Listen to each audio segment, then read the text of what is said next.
Saudara-saudara kaum muslimin rahimakumullah. Setiap penganut agama di dunia ini mempunyai sesuatu kitab yang dianggapnya sebagai kitab suci. Orang Hindu punya kitab Weda. Orang Buddha punya kitab Tripitaka. Yahudi mempunyai Taurat. Nasrani mempunyai Injil. Penganut Konghucu punya kitab Tao Te Ching. Orang Majusi punya kitab Zen Avesta.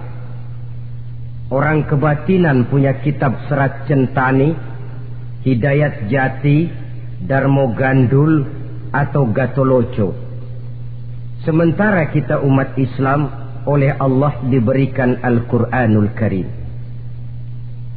Mengapa kita yakini Quran ini sebagai kitab suci?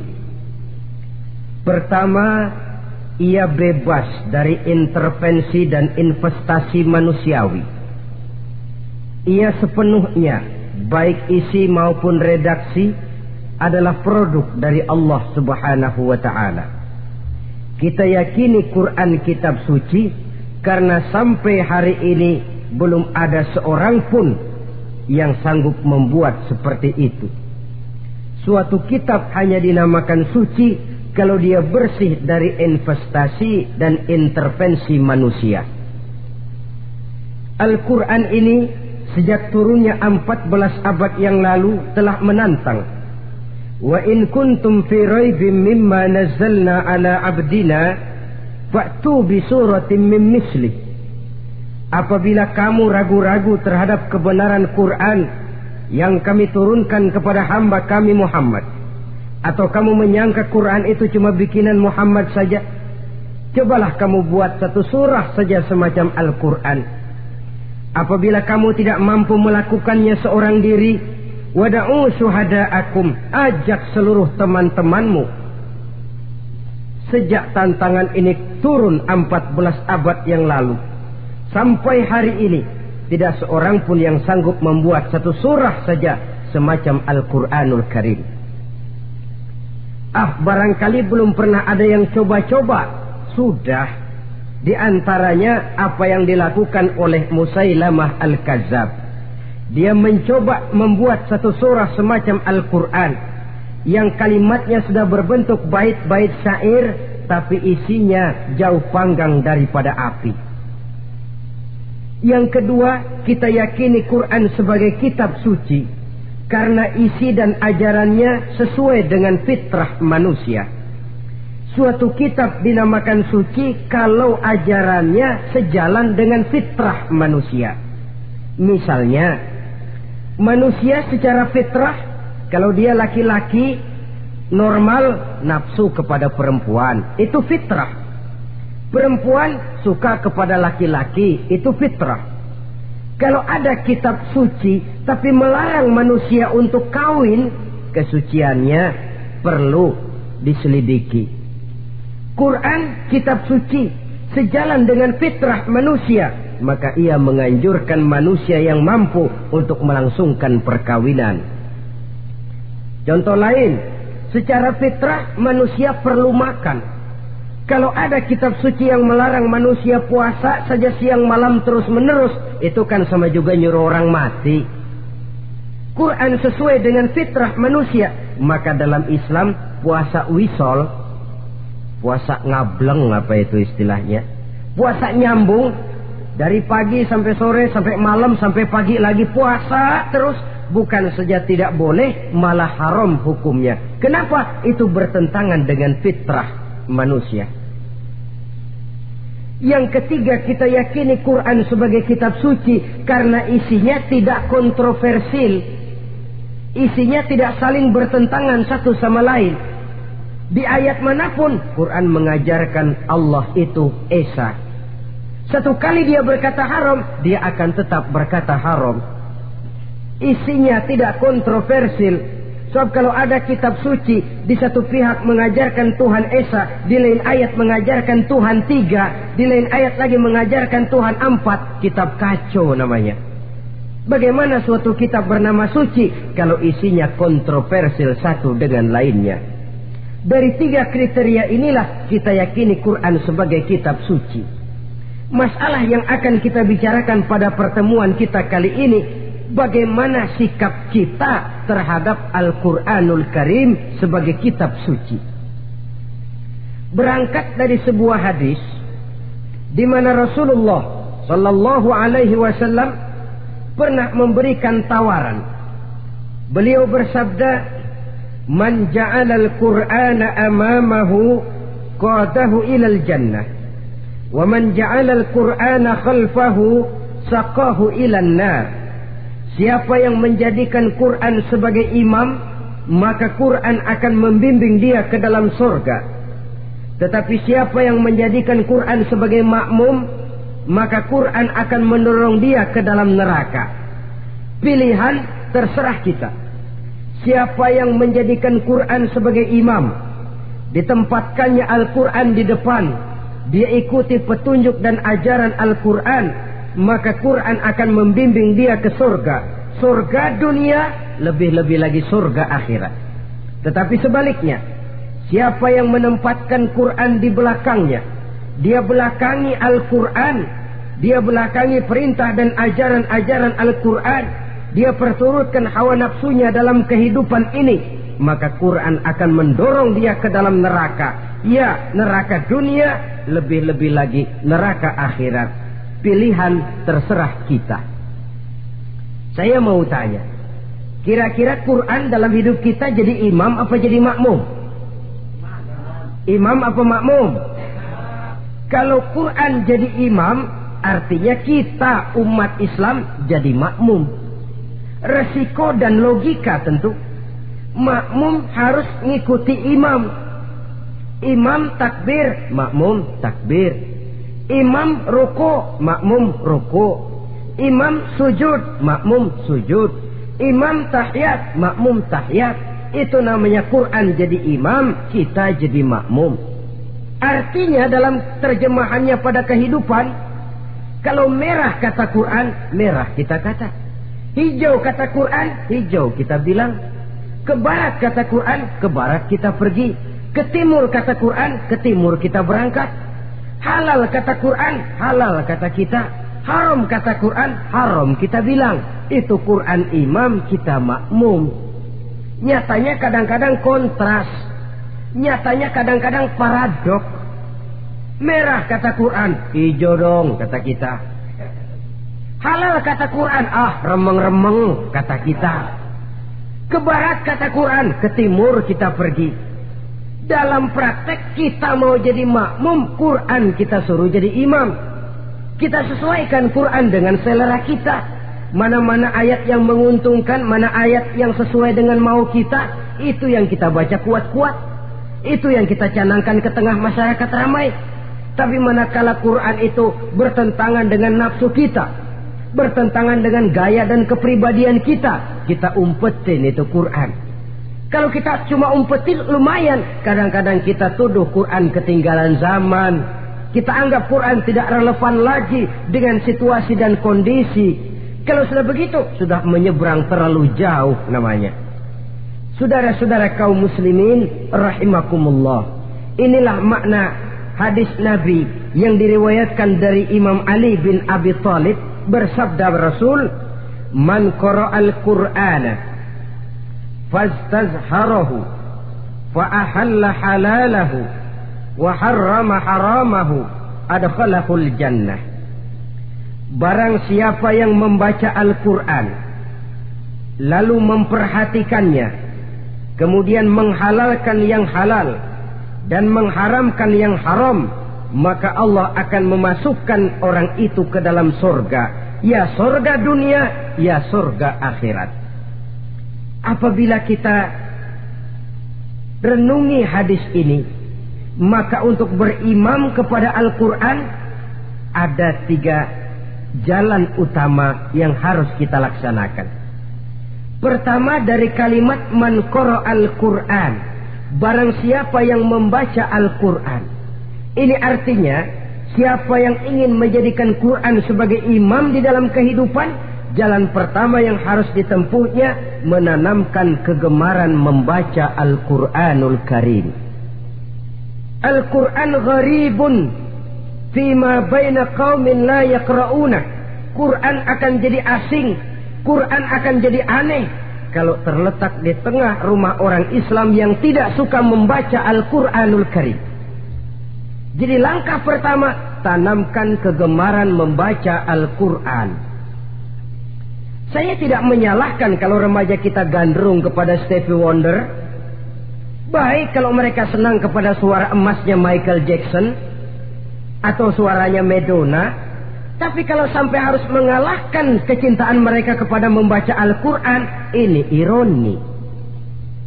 Sebagai orang tua, kalau anak-anak kita buta huruf Latin, katanya menghambat pembangunan. Bahkan pemerintah saja menggalakkan bebas 3B itu. Buta aksara diantaranya, supaya rakyat bisa membaca huruf Latin. Kalau anak-anak kita buta huruf Latin, katanya menghambat pembangunan. Bagaimana kalau anak-anak kita buta huruf Quran? Jelas saja menghambat proses kesadaran dan kebangkitan dari dunia Islam itu sendiri. Satu contoh ringan. Dulu sebelum pembangunan merata, listrik belum lagi masuk desa, kampung gelap, rumah pakai lampu minyak. Kalau kita masuk kampung, terasa banyak orang Islam. Kenapa? Di rumah sebelah sana kita dengar anak muda sedang latihan baca rawi, sebelah sini ibu-ibu sedang selawatan, di rumah sana remaja sedang baca Quran. Pembangunan maju, listrik masuk desa, alhamdulillah. Tapi apa yang kemudian terjadi? Proses pergeseran nilai. Setelah listrik masuk desa, radio main kenceng-kencengan, televisi main gede-gedean, baca Quran sudah barang aneh, langka. Tengoklah sekarang kalau kita masuk kampung, ada yang remaja sedang baca Quran, rasanya kok aneh, nggak umum. Sesuatu yang baik malah menjadi nilai-nilai keanehan. Saudara-saudara kaum muslimin rahimakumullah, tanamkan kegemaran membaca. Dalam satu hadis Nabi pesan, nawiru buyutakum bitilawatil Quran, sinari rumah tanggamu dengan bacaan Quran. Sebab listrik ini cuma bisa menerangi gelap, tapi tidak akan sanggup menerangi hati manusia. Quran produk Allah dibaca dalam segala keadaan, tepat dan pantas. Lihat saja, orang sedih baca Quran, terhibur. Orang gembira baca Quran, tidak lupa diri. Di rumah mewah ada yang baca Quran, bagus. Di gubuk reot di pinggir kali ada yang baca Quran, cocok. Orang kawin dibacakan Quran, bagus. Orang mati dibacakan Quran, tidak jelek. Dalam segala keadaan, in all season, bahasa kerennya, dia pantas dibaca. Saudara-saudara, bahkan orang sakit gigi pun kalau dengar baca Quran tidak marah. Coba lihat. Dia senang benar lagu Michael Jackson, tapi giliran sakit gigi, coba setelin lagu Michael Jackson kalau nggak mencah-mencah. Kamu gila apa nggak tahu saya lagi sakit gigi, tapi coba bacakan Quran. Dia pasti tidak marah. Begitu besar daya pengaruhnya. Bahkan Abu Jahal sama Abu Lahab pernah rapat. Kata Abu Jahal sama Abu Lahab, Mas Lahab, gini loh mas. Kenapa? Ini saya pikir-pikir salah satu yang menyebabkan kenapa saudara kita banyak ikut ajaran Muhammad, mereka kalau sudah dengar bacaan Quran terpesona. Jadi kita blokir saja. Caranya gimana? Kasih pengumuman kepada Quraisy, jangan sekali-kali mau dengerin Muhammad baca Quran. Kamu juga jangan. Dan kamu, saya pun begitu. Mari kita janji, tidak mau dengar bacaan Quran. Salaman, pulang ke rumah masing-masing. Dapat 1 hari tahan, 2 hari bertahan, 3 hari, seminggu ke atas, Abu Jahal mulai ada semacam rindu, kangen, pengen dengar ayat Quran. Karena secara pribadi dia mengakui keindahan gaya bahasanya jauh lebih tinggi dari kemampuan penyair Quraisy. Isi ajarannya sangat dalam dan menyentuh segi-segi kehidupan manusia. Nggak tahan Abu Jahal, kayak dikilikin hatinya. Keluar rumah mindik-mindik, ngumpet-ngumpet, ngempet di rumah Nabi, pengen dengar Nabi baca Quran. Rupanya Abu Lahab sama. Pikir Abu Lahab nggak bakalan keluar. Abu Lahab berpikir Jahal pasti di rumah. Dua-duanya bareng berangkat ke rumah Nabi. Cuma yang satu dari sebelah barat, yang satu dari sebelah timur. Ngempet, ketemu di sudut, sama-sama kaget. Jahal, loh kamu Lahab? Iya, kamu ngapain? Lah kamu ngapain? Akhirnya sama-sama malu, sama-sama tidak bisa menahan diri. Akhirnya sama-sama ngakuin. Bagaimanapun kita harus akui bahwa Al-Quran ini mengandung daya pesona yang sangat luar biasa. Itu dari segi bacaan, belum lagi dari segi ajaran, belum lagi dari segi isi. Tanamkan kegemaran membaca Al-Quran. Sampai-sampai Nabi katakan, Innallazi laisa fi jawfihi syai'um minal Quran kal baitil kharib. Orang yang dari tenggorokannya belum pernah keluar ayat Quran barang sepotong pun, belum pernah ngaji barang seayat pun, itu orang kata Nabi kal baitil kharib, kayak rumah kosong. Rumah kan kalau kosong biar bagus, mewah, besar, perabotannya lengkap. Kalau kosong angker, setan kuntilanak memedi betah benar di situ.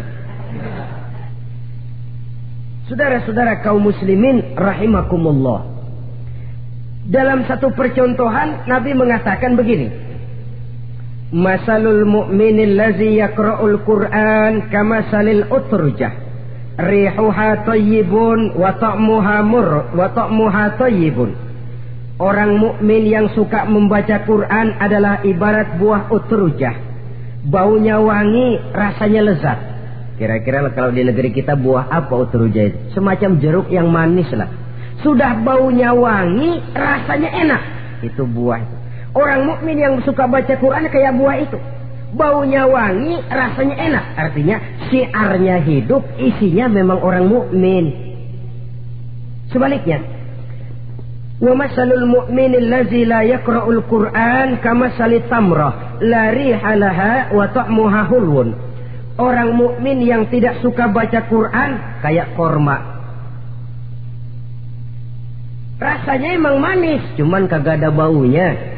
Artinya apa? Syiarnya kurang. Kalau orang belum tapi kenal kan kagak mau makan korma. Kenapa? Nggak ada baunya. Daya tariknya kurang, walaupun rasanya enak.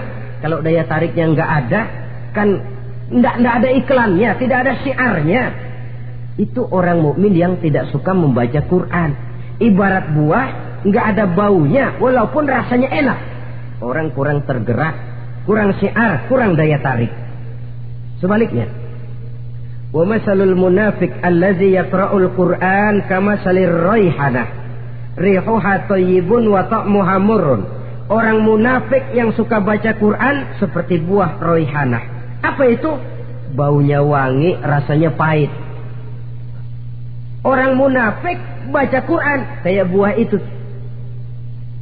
Baunya sih enak, cuman rasanya pahit. Ya munafik baca Quran. Syiarnya sih lumayan, daya tariknya hebat, isinya munafik.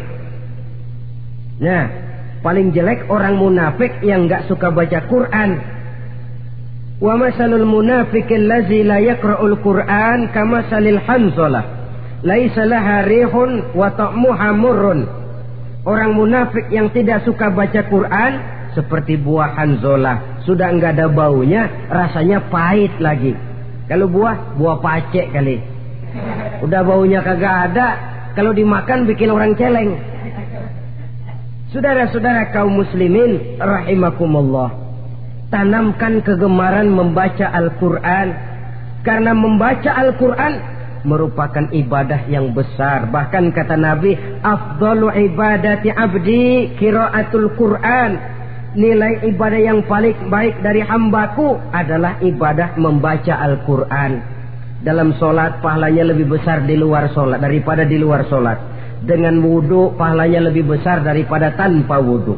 Mengerti pahalanya lebih besar daripada tidak mengerti. Tapi tidak mengerti pun jangankan membaca, mendengar saja orang baca Quran dengan baik sudah didoakan untuk mendapat rahmat. Berpahala mendengar bacaan Al-Quran walaupun tidak mengerti. Apalagi membaca sendiri, apalagi mengerti apa yang kita baca, tentu pahala itu akan jauh lebih besar. Ini yang pertama. tanamkan kegemaran membaca Al-Quranul Karim. Yang kedua, dalam hadis tadi, fastazharuhu, man qara'al Qur'ana fastazharuhu, siapa yang membaca Al-Quran kemudian memperhatikannya. Jadi kalau kita mau berimam kepada Al-Quran, setelah menanamkan kegemaran membaca, yang kedua, perhatikan, pahami isinya. Jangan seperti monyet pakai mahkota, ketawa girang, cengengesan, tapi dia tidak tahu arti kebesaran mahkota yang disandangnya itu. Bangga dengan Al-Quran, tapi apa kandungannya kita tidak mengerti.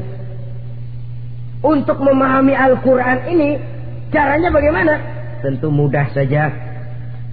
Seperti contoh, kalau kita ingin mengerti caranya bikin tahu, jangan bertanya kepada montir mobil. Montir mobil ahli betul urusan mesin, tapi kalau urusan tahu, tanya dong tukang tahu.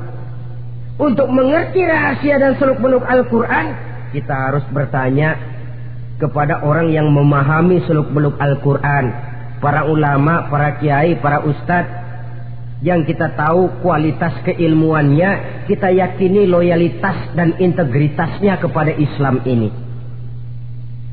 Kenapa? Ayat-ayat Quran itu elastis. Dia dibawa kemana saja mau. Ditafsirkan menurut kemauan orang bisa.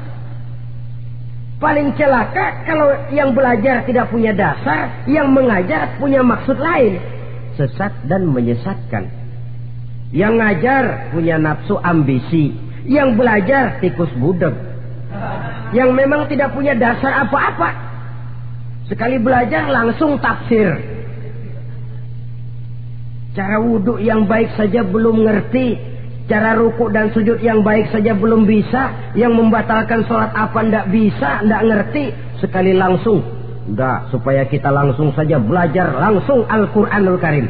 Tidak jelek, cuma akan lebih baik kalau sebelumnya ada unsur penunjang dari nilai-nilai keilmuan dalam Islam ini. Disinilah perlunya menghidupkan majelis-majelis taklim. Sebab kalau Al-Quran hanya dipahami dan dikutak-kutik menurut maunya rasio saja, kekuatan rasio terbatas. Saya akan khawatir nantinya akan timbul pendapat-pendapat di mana Al-Quran disesuaikan dengan otak. Bukan otak ngikuti Quran, tapi Quran disuruh ngikuti otak. Contoh yang dekat saja. Kalau saudara ngukur kayu pakai meteran, itu kira-kira meteran ikut kayu, apa kayu ikut meteran? Ayo, kira-kira kayu ikut meteran, apa meteran ikut kayu? Meteran ikut kayu. Bagus. Kalau meteran ikut kayu, artinya nggak ada meteran benar di dunia ini. Kayunya kependekan, meterannya dipotong. Dan begitu loh, meteran ikut kayu namanya. Bukan meteran ikut kayu, tapi kayu yang harus ikut meteran. Otak harus ikut wahyu. Jangan wahyu disuruh ikut otak. Manusia ikut Quran, jangan Quran disuruh ikut manusia. Dan kaum orientalis, ya, orang barat di luar Islam yang mendalami, mempelajari Islam dengan tujuan mencari kelemahan Islam untuk menghantam umat Islam, itu sengaja mencari ayat-ayat yang mereka kumpulkan untuk menghantam umat Islam, supaya mereka meragukan Qurannya untuk kemudian pada suatu saat meninggalkan Quran sama sekali. Timbullah pendapat ada ayat Quran yang sudah tidak sesuai lagi katanya dengan situasi dan kondisi. Seolah-olah otak manusia sudah jauh lebih pintar daripada Al-Quranul Karim. Saudara-saudara kaum muslimin rahimakumullah, inilah yang kita berlindung dari Allah. Sebab secara demikian, dengan kata lain, kita secara tidak sadar sudah mengurangi kemahamutlakan dan kesempurnaan dari Allah Subhanahu wa ta'ala. Untuk memahami Al-Quran, maka kita harus bertanya kepada ahlinya, mengaji, menghidupkan majelis-majelis taklim. Jangan sampai Al-Quran menjadi awam di tengah masyarakat Islam sendiri. Ini jalan yang kedua, memahami isinya. Sehingga dengan demikian, manakala Al-Quran dibacakan orang, pemikiran kita tidak lagi terpusat kepada kemerduan suara orang yang membaca, tapi tertuju kepada isi yang dikandungnya. Sehingga dalam kondisi semacam itu, boleh jadi tiap kali dibacakan Al-Quran, nilai iman makin tambah. Kita dengar orang baca, Alam taro kaifa fa'ala rabbuka bi ashabil fil.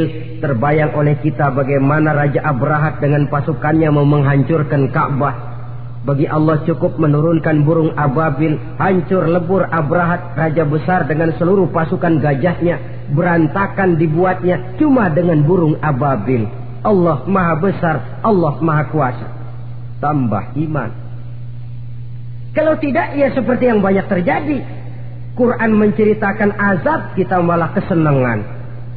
Walakum azabun alim, kamu akan mendapat azab yang pedih. Kita teriak di pojokan, toyib, toyib.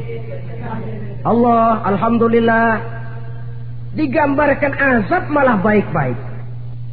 Bahwa kita suka, kita gemar kepada bacaan Quran dengan suara yang merdu, alhamdulillah.